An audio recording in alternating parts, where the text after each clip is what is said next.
নমস্কার বন্ধুরা, আমি আপনাদের প্রিয় গল্পকার। আজ আপনাদের জন্য নিয়ে এসেছি এক অন্যরকম গল্প। এই গল্পটি একজন নাম প্রকাশে অনিচ্ছুক ফলোয়ার পাঠিয়েছেন। তার একান্ত অনুরোধে আমি এই গল্পটি আপনাদের সামনে তুলে ধরছি। আশা করি আপনারা আমার সাথে এই গল্পে ডুব দেবেন। আর হ্যাঁ, একটা বিশেষ ঘোষণা আছে। গল্পের কোনো এক ফাঁকে আমি আমার ব্যক্তিগত আইএমও নাম্বারটি দেব। তাই নাম্বারটি পেতে হলে পুরো গল্পটি খুব মনোযোগ দিয়ে শুনতে হবে। গল্পের শুরুটা খানিকটা জটিল, ঠিক যেন এক গোলকধাঁধা। আমার ভাই অরিন্দম ওর ডিভোর্সের পর থেকে কেমন যেন গুটিয়ে গিয়েছিল। ওর প্রাক্তন স্ত্রী রূপা ওর জীবনের একটা বড় অংশ ছিল। তাদের বিচ্ছেদ আমাদের পরিবারে এক ঝড় বয়ে গিয়েছিল। রূপার দিক থেকে আসা এক নতুন ঢেউ, যা আমরা কেউই আশা করিনি।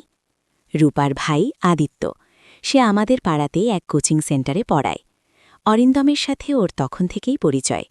রূপার সাথে অরিন্দমের যখন চলছিল, আদিত্য মাঝে মাঝেই আসত।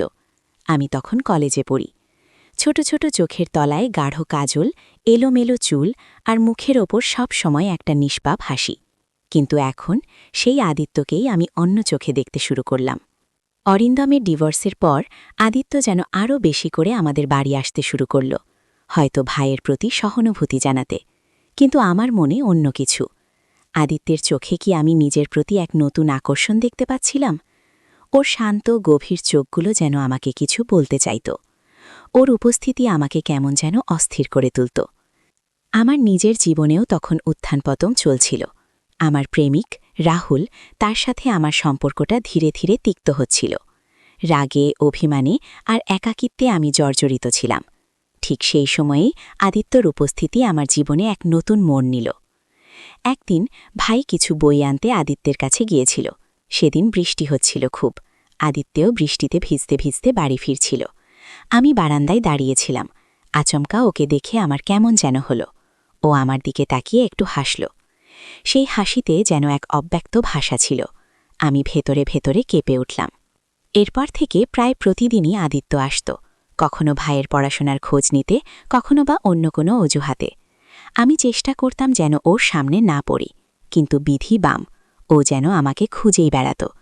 এক অমোঘ আকর্ষণ কাজ করত আমাদের মধ্যে। একদিন ভাই বলল, দাদা, কাল বিকেলে আদিত্যদা আসবে, একটু জরুরি কথা আছে। শুনে আমার বুকের ভেতরটা ধুকপুক করে উঠল। কি সেই জরুরি কথা? আমি কি সেখানে থাকব? পরদিন বিকেলে আদিত্য এলো।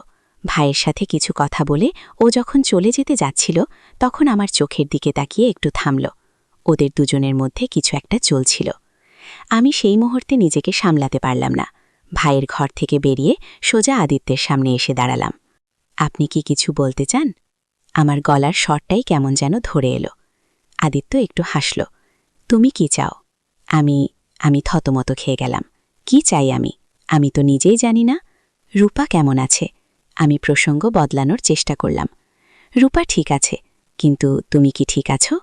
আদিত্যের প্রশ্নে আমি চমকে উঠলাম। ওর চোখের গভীরতা আমাকে আচ্ছন্ন করে ফেলল। এই প্রথম আমি ওকে কোনো ব্যক্তিগত প্রশ্ন করলাম। তোমার ভাই, ও তো চলে গিয়েছে। আদিত্যের কথায় কেমন যেন এক বিষণ্ণতার সুর। হ্যাঁ, তোমাকে দেখে মনে হয় তুমিও একা। কথাটা শুনে আমার ভেতরে কেমন এক আলোড়ন সৃষ্টি হল। হ্যাঁ, আমি একা। এই একাকিত্বই কি আমাকে ওর দিকে ঠেলে দিচ্ছে?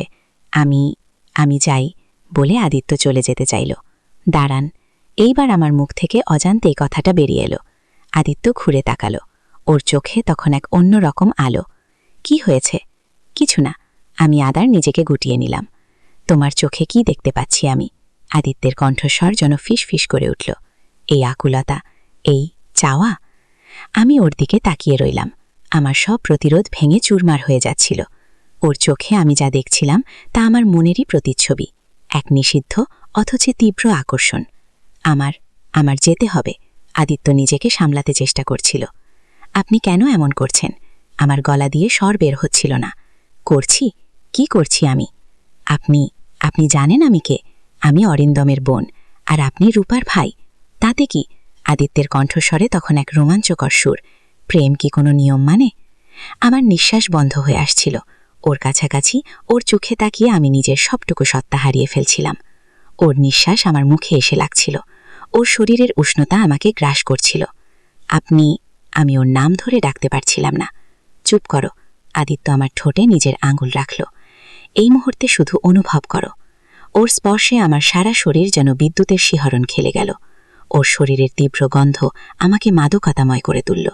আমি ওর চোখে তাকিয়ে রইলাম। সেখানে কি ছিল? প্রেম, কামনা, নাকি শুধুই এক নিষিদ্ধ টান? আমার চাওয়া উচিত। আদিত্য নিজেকে সরিয়ে নিতে চাইল, কিন্তু আমি ওকে ছাড়তে পারছিলাম না। আমার হাত ওর শার্ট শক্ত করে ধরে রেখেছিল। না, আমার স্বর তখন শুধু এক অস্ফুট চিৎকার। আদিত্য আমার দিকে ঝুঁকে এলো। ওর চোখ আমার ঠোঁটের ওপর স্থির। আমি চোখ বন্ধ করে ফেললাম। আমার হৃদস্পন্দন তখন যেন দ্রুত লয়ে বাজছে। পৃথিবীর সমস্ত কোলাহল তখন থেমে গিয়েছিল। শুধু ছিল আমাদের দুজনের অস্তিত্ব আর এক অব্যক্ত নিষিদ্ধ টানের প্রবল স্রোত। ওর ঠোঁট আমার ঠোঁটের উপর স্পর্শ করল। সেই স্পর্শে ছিল এক তীব্র দহন, এক গভীর অবর্ণনীয় আকাঙ্ক্ষা। আমি ওর বাহুতে নিজেকে সঁপে দিলাম। এই নিষিদ্ধ অনুভূতি, এই ভয়, এই আনন্দ সব মিলিয়ে এক অন্য জগতে প্রবেশ করেছিলাম আমি। কিন্তু হঠাৎ দরজায় কড়া নাড়ার শব্দ হলো। আপা, তুমি কোথায়? আমার ভাইয়ের ডাক শোনা গেল। আদিত্যে চমকে আমার থেকে সরে গেল। আমরা দুজনেই অপরাধীর মতো একে অপরের দিকে তাকালাম। আমার সারা শরীর ঘামে ভিজে গিয়েছিল। কি হলো? আদিত্য চাপা গলায় জিজ্ঞেস করল। কিছু না, আমি কোনো মতে বললাম। তুমি কি চাও আমি এখন যাই? আমি কথা দাও, আবার দেখা হবে। আদিত্যের চোখে তখন এক তীব্র মিনতি। এইভাবে নয়, অন্য কোথাও, অন্য কোনো সময়ে। আমি অপেক্ষা করব। এই বলে আদিত্য দ্রুত দরজার দিকে এগিয়ে গেল। আমি সেখানেই দাঁড়িয়ে রইলাম। দরজার ওপাশ থেকে আমার ভাইয়ের আওয়াজ ভেসে আসছিল। আপা, দরজা খুলে দাও, কি করছো? আমি স্লোলি দরজার দিকে এগিয়ে গেলাম। আমার হাত তখনও কাঁপছিল। দরজার হাতল ধরতেই আমার মনে পড়ল আমার আইএমও নাম্বারটা দেওয়ার কথা। কিন্তু এই মুহূর্তে আমার মন তখন শুধু আদিত্যতে আচ্ছন্ন। এই নিষিদ্ধ প্রেম, এই রোমাঞ্চ, এই ভয় কি অপেক্ষা করছে আমাদের জন্য? আমি কি পারবো এই সম্পর্কের জালে নিজেকে জড়িয়ে ফেলতে? আমি কি পারবো সমাজের সব নিয়ম ভেঙে এই নিষিদ্ধ টানের কাছে নিজেকে সঁপে দিতে? আসলে এই গল্প কেবল শুরু। এই নিষিদ্ধ প্রেম কোন পথে গড়াবে তা আমি নিজেও জানি না। তবে এই উত্তেজনাময় মুহূর্তে আপনাদের জন্য আমার আইএমও নাম্বার। আমি এখানে আমার আইএমও নাম্বার দেব।